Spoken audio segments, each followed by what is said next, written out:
aphakama kakhulu lamazwi ukuthi it's not all of us aba-understandayo ukuba ngumbanjwa wasenkosini.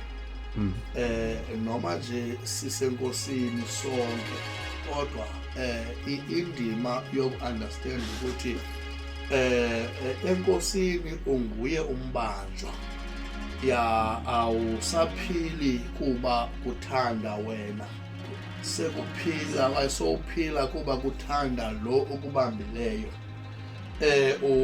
Ufana nomuntu ovalelweyo owenza izinto ngokomthetho walona ukuvaleleyo.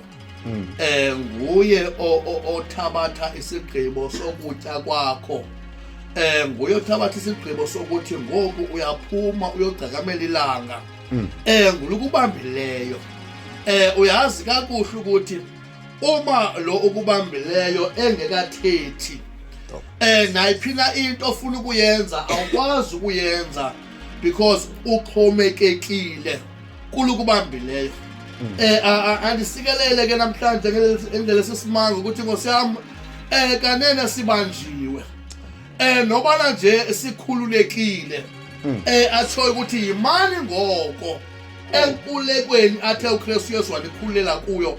Kodwa kulo nkululeko kukhona ukukhonkwa, uziva ukuthi Nkosi yami ndibanjiwe, zikhona izinto endithanda ukuzenza kodwa ndizenzi ngoba la Nkosi yami kusuke kongama okanye waphakama lo ndibambileyo. Egameni lenkosi ke uKristu Yesu njengamazwi andiphakamelayo ngolusuku namhlanje ukuthi Nkosi yami kungummangaliso, kuyinto enkulu ukuthilekela ukuzazi ukuthi kubantu bonke abaphilayo abasenkosini ukuthi wena wahluke ngento yodwa ngoba ngumbanjwa apha kuKristu Yesu.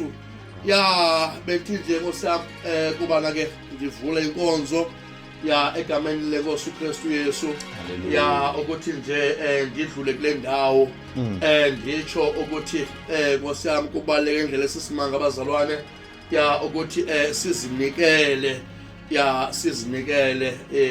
Nkosi yami masizinikela ngiyandishela nabazalwane athi bazalwane uyabona lento kuthiwa sisono ayisiso sodwa lento ukucaba umzekelo ngumjolo ucaba ngathi nguwo owongamayo, zonke izono zizono njalo, kodwa siyaqhuqhisisa hayi siyaqhuqhisa wese kubefundisi bavele kangaka befundisi bavele kangaka bayaziwa kuthela ukuthi umfundisi lo hayi umfundisi hayi tsotsi ulala ngabantwana umfundisi.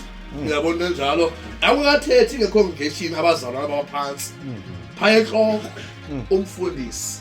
Sathana ugqugqisa ngendlela esisimanga, uyabona wazi waqala enhloko uyeza apha ezantsi okanye ncabe sekusitya isono nabo basitya bekhulekile bathi hayi nomfundisi. Yabona masekufika kulo point kuthiwa masekungasancandwa abantu beyenza into bethi nomfundisi, ukuyazi bakunzima. Kunzima bazalwane, kunzima ngendlela esisimanga kuthi ubana Nkosi yami uzazi ukuthi usindisiwe wena wedwa, kwaye wena wedwa uzophendula kuThixo, awuzuphendula nomfundisi. Kudinga ukuthi Nkosi yami lento ikusebenze wena wedwa, ngoba Nkosi yami uzoma phambi koThixo wena wedwa unikeza ingcelo ngendlela ophile ngayo ukuthi uphile njani kulo mhlaba.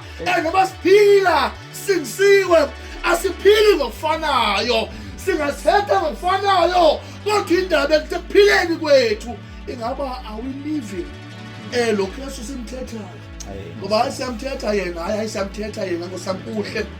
Futhi kuyaziwa mhlawumbe umzekelo uma imile umayongo soze angasichaphazela isono kanye soze angawuchaphazela umjolo, but ingaba amayongo lento ithethayo ingaba uyayiphila na, because babonile bazalwane besithetha izinto ezi.